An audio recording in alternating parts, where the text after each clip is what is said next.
তো বন্ধুরা তোমরা সবাই কেমন আছো? এসএন পোল্ট্রি ফার্মের নতুন একটা ভিডিওতে তোমাদের সকলকে স্বাগত জানাই। তো আজকে কিন্তু তোমাদের সামনে সম্পূর্ণ নতুন একটা ভিডিও নিয়ে এসেছি। আজকে কোনো ওষুধের কথা বলবো না, কিন্তু এমন একটা টিপস দেবো সেগুলো কিন্তু মুরগিকে অনেক দামি ওষুধ বা অনেক ওষুধ খাওয়ানো লাগবে না যদি তোমরা এই টিপসটা ব্যবহার করো। আমার কাছে অনেকেই কিন্তু কমেন্ট করে বা প্রচুর কমেন্ট এসেছে এমন যে মুরগির দাদা লুজ পায়খানা হচ্ছে, জলের মতন পাতলা পায়খানা হচ্ছে, ফিড পায়খানা হচ্ছে। তো এইসব পায়খানাগুলো হওয়ার আসল কারণটা কি? শুধু কি কোনো ফিডের প্রবলেম নাকি অন্য কোনো সমস্যা আছে?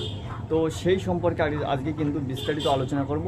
আর তোমরা যদি এই ভিডিওটা কেউ প্রথম থেকে থাকো বা এর আগেও তোমরা ভিডিও দেখেছো কিন্তু চ্যানেলটাকে এখনও সাবস্ক্রাইব করোনি, তাদেরকে বলবো অবশ্যই চ্যানেলটিকে একটু সাবস্ক্রাইব করে দাও এবং পাশে থাকা বেল আইকনটা প্রেস করে দাও। মুরগির বিভিন্ন রকম নতুন নতুন ভিডিও, নতুন নতুন ইনফরমেশন তোমাদের কিন্তু কাছে সবার আগে পৌঁছাবে। তো এখানে একটা দেখো মুরগি পায়খানা করেছে, তো তারও সামনে দেখো একটা এই যে একটা পায়খানা করেছে এবং তারও সামনে আরেক জায়গায় দেখায় যে পায়খানা করেছে এবং আরও পাশে এই যে দেখাচ্ছি যে আরও পায়খানা করেছে এই যে। তো তোমাদেরকে একটা ফিডার দেখাচ্ছি, মানে যে পাত্রে ম্যাশ দেওয়া হয়। তো এই ফিডারটার ফানেলের উপরে, এই যে ফানেলটা এর উপরে তোমরা দেখতে পাচ্ছ যে চারিকোলে এক রকমের র্যাশ জমেছে। এই র্যাশটা জমার আসল কারণ হচ্ছে এর ওপর দিয়ে কিন্তু আমরা প্রত্যেক দিন একবার হোক দুবার হোক ফিডটা দিই এবং এর ভেতরটাও দেখলে বোঝা যাবে যে ভেতরের দিকেও কেমনভাবে র্যাশ জমে আছে।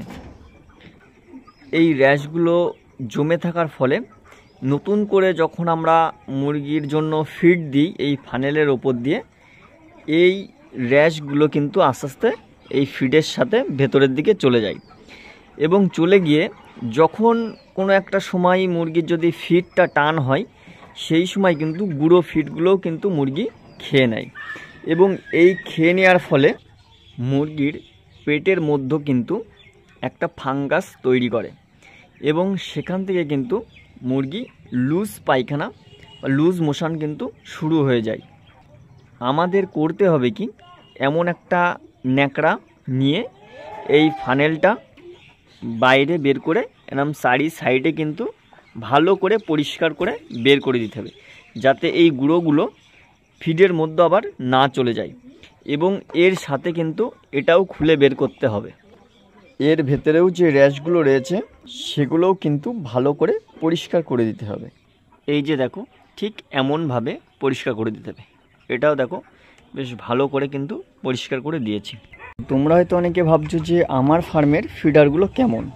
তো এই একটা ফিডার দেখাচ্ছি তোমাদের, একটা আরও অনেকগুলো ফিডার দেখাচ্ছি। এই একটা ফিডার রয়েছে দেখাচ্ছি, এই একটা ফিডার রয়েছে। আমার ফার্মে সমস্ত ফিডারগুলো কিন্তু এরকমভাবে পরিষ্কার করা থাকে। তো এমনভাবে তোমরা কিন্তু ফিডারগুলো পরিষ্কার পরিচ্ছন্ন রাখবে।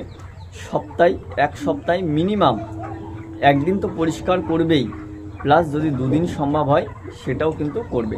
তাহলে কিন্তু পাখির লুজ পায়খানা, লুজ মোশন, ফিড পায়খানা, বিভিন্ন রকম লুজ মোশনের যে সমস্যাগুলো রয়েছে সেগুলো কিন্তু অনেকটাই কম হবে, আবার নাও হতে পারে।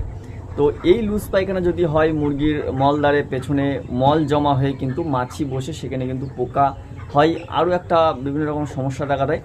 তো সেই ক্ষেত্রে বলবো তোমরা যদি কিছু কিছু টিপস, কিছু কিছু জিনিস যদি মেনটেন্স করো তাহলে কিন্তু এই সমস্যাগুলো আসবে না। তো বন্ধুরা আজকের ভিডিওটা কিন্তু এখানে শেষ করছি। দেখা হবে আবার একটা পরবর্তী নতুন ভিডিওতে। আর এই ভিডিওটা তোমাদের যদি ভালো লাগে অবশ্যই লাইক ও শেয়ার করবে। তোমাদের মূল্যবান মতামত কমেন্ট করেও কিন্তু জানাতে পারো। মুরগি সম্পর্কে যে কোনো সমস্যার জন্য তোমরা এই চ্যানেলের যে কোনো ভিডিওতে কিন্তু কমেন্ট করতে পারো এবং এর আগের ভিডিওগুলোতে তোমাদের ফোন নাম্বার দেওয়া আছে, তোমরা কিন্তু সেই নাম্বারে ফোন করেও ডাইরেক্ট কথা বলতে পারো। সবাই ভালো থাকবে, সুস্থ থাকবে, ধন্যবাদ।